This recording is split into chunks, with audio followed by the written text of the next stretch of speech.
Hi friends, ಎಲ್ಲರೂ ಹೇಗಿದ್ದೀರಾ? My sweet home ಚಾನಲ್ಗೆ ಸ್ವಾಗತ. ಇವತ್ತು ನಾನು ಡ್ರೈ ಫ್ರೂಟ್ಸ್ ಲಾಡು ಮಾಡೋದು ಹೇಗಂತ ತೋರಿಸ್ಕೊಡ್ತೀನಿ, ಬನ್ನಿ. ಇದು ಮಕ್ಕಳಿಗೆ ಕೊಡೋದ್ರಿಂದ ತುಂಬ ಚೆನ್ನಾಗಿ ಒಳ್ಳೆಯ ಜ್ಞಾಪಕ ಶಕ್ತಿ ಮತ್ತು ಒಳ್ಳೆಯ ಕ್ಯಾಲ್ಸಿಯಂ ಸಿಗುತ್ತೆ ಫ್ರೆಂಡ್ಸ್. ನೀವು ಅನಿಸುತ್ತೆ ಟ್ರೈ ಮಾಡಿ ನೋಡಿ. ದಿನ ಒಂದು ಮಕ್ಕಳಿಗೆ ಮತ್ತು ದೊಡ್ಡವರು ತಿನ್ಬೋದು. ತುಂಬ ಹೆಲ್ದಿ ಫುಡ್ ಫ್ರೆಂಡ್ಸ್. ಇದಕ್ಕೇನೇನು ಬೇಕಂತ ನೋಡೋಣ.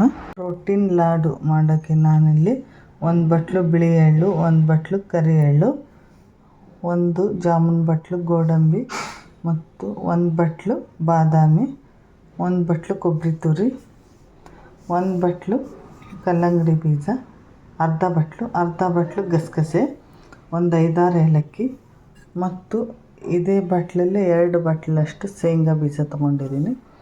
ಇದು 1 ಗಿಂಡಿ ತುಂಬ ಅಂದರೆ 1 ಜಾಮೂನ್ ಬೌಲ್ ತುಂಬ ತುಪ್ಪ. ಇದಕ್ಕೆ ಸರಿ ಹೋಗೋಷ್ಟು 1 ಮುಕ್ಕಾಲು kg ಬೆಲ್ಲ ತೊಗೊಂಡಿದ್ದೀನಿ. ಈಗ 2 ಎಳ್ಳು ಮತ್ತು ಶೇಂಗಾ ಬೀಜ, ಬಾದಾಮಿ, ಗೋಡಂಬಿಯನ್ನು ಹುರ್ಕೊಂಡು ಬರೋಣ. ಈಗ ಶೇಂಗಾ ಬೀಜವನ್ನು ಹುರ್ಕೊಳ್ಳೋಣ. ಅಷ್ಟರಲ್ಲಿ ಇದು 1/4 kg ಅಷ್ಟು ಬೆಲ್ಲ ತೊಗೊಂಡಿದ್ನಲ್ಲ, ಈ ಲೋಟಲ್ಲೇ 1 ಲೋಟದಷ್ಟು ನೀರು ಹಾಕಿ ಇಟ್ಕೊಳ್ಳೋಣ. ಇದು ಹುರ್ಕೊಳ್ಳೋಷ್ಟೊತ್ತಿಗೆ ಇದು ಚೆನ್ನಾಗಿ ನೆನೆಯುತ್ತೆ. ಬೆಲ್ಲ ಎಲ್ಲ ಚೆನ್ನಾಗಿ ನೆಂದರೆ ಪಾಕ ಜಲ್ದಿ ಬರುತ್ತೆ. ಹಾಗಾಗಿ ನೋಡಿ, ಹೀಗೆ ಹುರ್ಕೊಂಡು ಕೈ ಬಿಡದೆ ಹುರ್ಕೊಳ್ಳಿ. ಸ್ವಲ್ಪ ಜೋರು ಇಟ್ಕೊಳ್ಳಿ, ಏನಾಗಲ್ಲ. ಇದೆಲ್ಲ ಮೇಲೆ ಕಪ್ಪು ಆಗಬೇಕು ಸ್ವಲ್ಪ, ಆವಾಗ ಶೇಂಗಾ ಬೆಂದಿದೆ ಅಂತ ಅರ್ಥ. ನೋಡಿ, ಎಷ್ಟು ಕಲರ್ ಬಂದಿದೆ. ಇಷ್ಟು ಹುರಿದ್ರೆ ಸಾಕು. ಈಗ ಇದನ್ನು ತಕ್ಕೊಂಬಿಡೋಣ. ಈಗ ಎಳ್ಳು ಹಾಕ್ಕೊಳ್ಳೋಣ. ಇದು ಎಳ್ಳು ಜಲ್ದಿ ಹುರಿದ್ಬಿಡುತ್ತೆ, ಶೇಂಗಾದಷ್ಟು ಲೇಟ್ ಆಗಲ್ಲ. ಈ ಎಳ್ಳು ನೋಡಿ ಚಟಪಟ ಈ ಥರ ಸೌಂಡ್ ಬಂದರೆ ಸಾಕು, ಜಲ್ದಿ ಹುರ್ಕೊಂಡ್ಬಿಡುತ್ತೆ. ಇದು ಪರಿಮಳ ಕೂಡ ಘಮ ಘಮ ಅಂತ ಬರುತ್ತೆ, ಆಗಿದೆ ಅಂತ ಅರ್ಥ.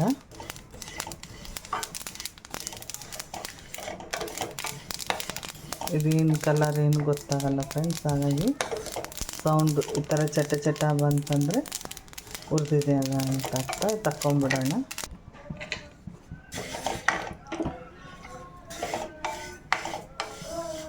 ಇದು ಕೂಡ ಅಷ್ಟೇ, ಸೇಮ್ ಕಲರ್ ಏನು ಗೊತ್ತಾಗಲ್ಲ. ಚಟ ಸೌಂಡ್ ಬಂದರೆ ಸಾಕಾಗಿದೆ ಅಂತ ಅರ್ಥ. ಎಳ್ಳು ನೋಡಿ ಫ್ರೆಂಡ್, ಎಷ್ಟು ಕಪ್ಪಾಗಿದೆ. ಇದು ನಮ್ಮ ದೇಶದಲ್ಲಿ ಎಳ್ಳು, ರಾಜಸ್ಥಾನದಂತ ಚೆನ್ನಾಗಿದೆ ಅಂತ ಕೊಟ್ಟರು. ನಮ್ದಿಷ್ಟು ಕಪ್ಪಾಗಿರಲ್ಲ, ಫುಲ್ಲು ಕಪ್ಪಿದೆ ನೋಡಿ. ಈಗ ಬಾದಾಮಿ ಹುರ್ಕೊಳ್ಳೋಣ. ಬಾದಾಮಿ ಹುರಿಯೋಕ್ಕೆ ತುಪ್ಪ ಹಾಕ್ಕೊಂಡಿದ್ದೀನಿ ಅರ್ಧದಷ್ಟು. ಇದರಲ್ಲೇ ಗೋಡಂಬಿ, ಬಾದಾಮಿ 2 ಹುರ್ಕೊಂಡ್ಬಿಡೋಣ. ನಾನಿಲ್ಲಿ ಬಾದಾಮಿಯನ್ನು ಸಣ್ಣದಾಗಿ ಕಟ್ ಮಾಡ್ಕೊಂಡಿದ್ದೀನಿ. ಇಡೀದು ಹಾಕಿದರೆ ಚೆನ್ನಾಗಿರಲ್ಲ ಅಂಥೇಳಿ.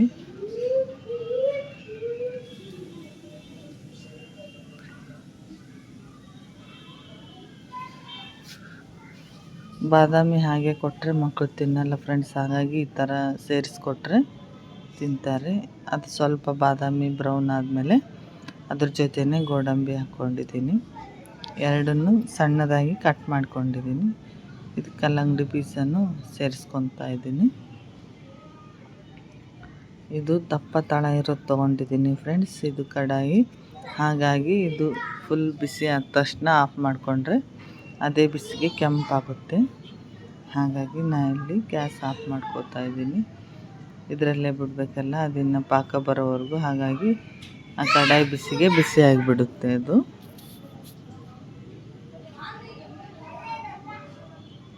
ಮೂರು ಚೆನ್ನಾಗಿ ಕೆಂಪಾಗಿದೆ ನೋಡಿ.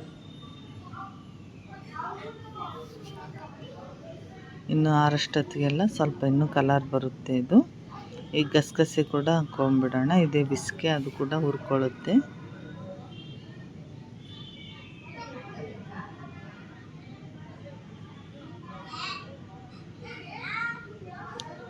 ನೋಡಿ, ಕಲರ್ ಬಂತು. ಈಗ ಚೆನ್ನಾಗಿ ಬ್ರೌನ್ ಆಗಿದೆ ನೋಡಿ, ಎಷ್ಟು ಚೆನ್ನಾಗಿ ಕಲರ್ಫುಲ್ಲಾಗಿ ಕಾಣ್ತಾ ಇದೆ.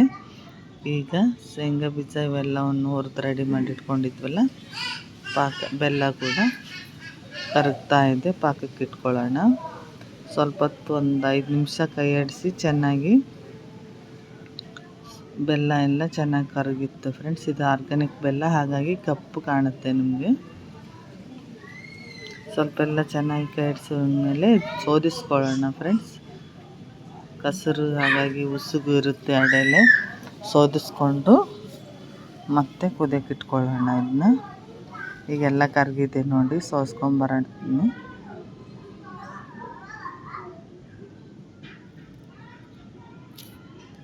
ಈಗ ಸೋದಿಸ್ಕೊಂಡು ಮತ್ತೆ ಕುದಿಯಕ್ಕೆ ಇಟ್ಟಿದ್ದೀನಿ. ಈಗ ಪಾಕ ಬರೋಕ್ಕೆ ಸ್ಟಾರ್ಟ್ ಆಗುತ್ತೆ ಫ್ರೆಂಡ್ಸ್. ಆಗಾಗ ನೋಡ್ತಾ ಇರಿ, ಈ ಥರ ಸ್ಪೂನಿಂದ ಎತ್ತಿ ನೋಡ್ತಾ ಇರಬೇಕು. ಪಾಕ ಬಂದರೆ ಗೊತ್ತಾಗುತ್ತೆ. ಇನ್ನೊಂದು ಸ್ವಲ್ಪ ಕುದಿಬೇಕಿದು. ಈಗ ಒಂದು ಪ್ಲೇಟಲ್ಲಿ ಹಾಕಿ ತೋರಿಸ್ತೀನಿ ನೋಡಿ. ಈ ಥರ ಹರಿದು ಹೋಗ್ಬಾರ್ದು, ಹಾಕಿದರೆ ಇದು ಇನ್ನು ಸ್ವಲ್ಪ ಕುದಿಬೇಕೀಗ.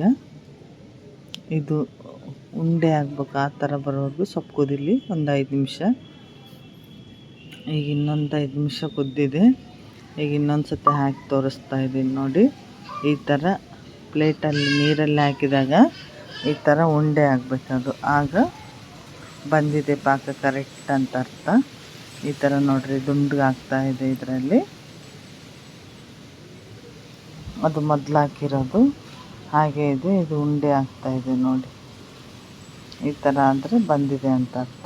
ಈಗ ಕೈಯಿಂದ ಕೂಡ ಒಂದು ಸತಿ ತೋರಿಸ್ತೀನಿ ನೋಡಿ ಯಾವ ಥರ. ಈ ಥರ ದಪ್ಪದಾಗಿ ಬರಬೇಕಿದೆ ಪಾಕ. ಎಳೆ ಪಾಕ ಬಂದರೆ ಮೆತ್ತಗಾಗ್ಬಿಡುತ್ತೆ ಉಂಡೆ. ಈ ಥರ ದಪ್ಪ ಬರಬೇಕು ನೋಡಿ, ಆಗ ಮಾತ್ರ ಕರೆಕ್ಟ್ ಬಂದಿದೆ ಅಂತ ಅರ್ಥ. ಈಗ ನೋಡಿ ಪಾಕ ಕೂಡ ಬಂದಿದೆ. ಎಲ್ಲವನ್ನು ಸೇರಿಸ್ಕೊಂಡ್ಬಿಡೋಣ.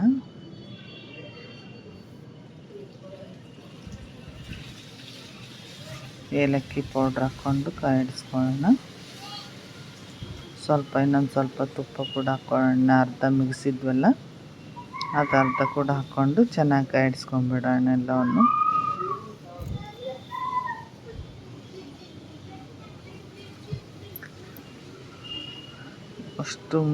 ಅಷ್ಟು ಸೇರಿಸ್ಕೊಂಡು ಚೆನ್ನಾಗಿ ಕಾಯಿಡಿಸ್ಕೊಳ್ಳಿ.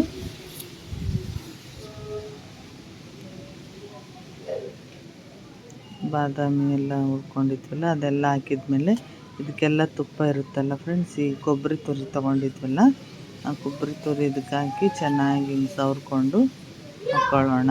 ತುಪ್ಪ ಎಲ್ಲ ಇರುತ್ತೆ ಇದರಲ್ಲಿ. ಹಾಕಿ ಕೈ ಆಡಿಸ್ಕೊಂಡು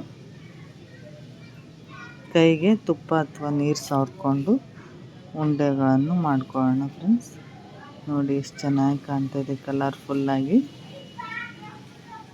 ಎಲ್ಲ ಚೆನ್ನಾಗಿ ಕಲ್ತಿದೆ. ತುಪ್ಪ ಅಥವಾ ನೀರು ಕೈಗೆ ಅಂಟಿಸ್ಕೊಂಡು ಈ ಥರ ಲಾಡು ಮಾಡ್ಕೊಳ್ಳೋಣ. ಎಲ್ಲ ಲಾಡನ್ನು ಇದೇ ಥರ ರೆಡಿ ಮಾಡಿ ಇಟ್ಕೊಂಡಿದ್ದೀನಿ ನಾನು. Ready to eat dry fruits laddu ನೋಡಿ. ಡ್ರೈ ಫ್ರೂಟ್ಸ್ ಲಾಡು ಸವಿಯಲು ಸಿದ್ಧವಾಗಿದೆ ನೋಡಿ ಫ್ರೆಂಡ್ಸ್. ತುಂಬ ಸಖತ್ತಾಗಿ ಬಂದಿದೆ ಫ್ರೆಂಡ್ಸ್. ಎಷ್ಟು ಚೆನ್ನಾಗಿ ಕಾಣ್ತಾ ಇದೆ ನೋಡಿ. ನೀವು ನಿಮ್ಮ ಮಕ್ಕಳಿಗೆ ಈ ಥರ ಮಾಡಿಕೊಡಿ, ತಿನ್ನಲ್ಲ ಅನ್ನೋರು ತಿಂತಾರೆ ಫ್ರೆಂಡ್ಸ್. ತುಂಬ ಟೇಸ್ಟಿಯಾಗಿರುತ್ತೆ. Thank you friends. ಎಲ್ಲರೂ ನನ್ನ ಚಾನಲ್ ನೋಡಿದ್ದಕ್ಕೆ ಧನ್ಯವಾದಗಳು. ಎಲ್ಲರೂ ಲೈಕ್ ಮಾಡಿ ಹಾಗೂ ಕಾಮೆಂಟ್ ಮಾಡಿ. ಯಾರ್ಯಾರು ಹೊಸ್ದಾಗಿ ನೋಡ್ತೀರೋ ಅವ್ರಿಗೆ ಸಬ್ಸ್ಕ್ರೈಬ್ ಮಾಡಿ. ಬಾಯ್.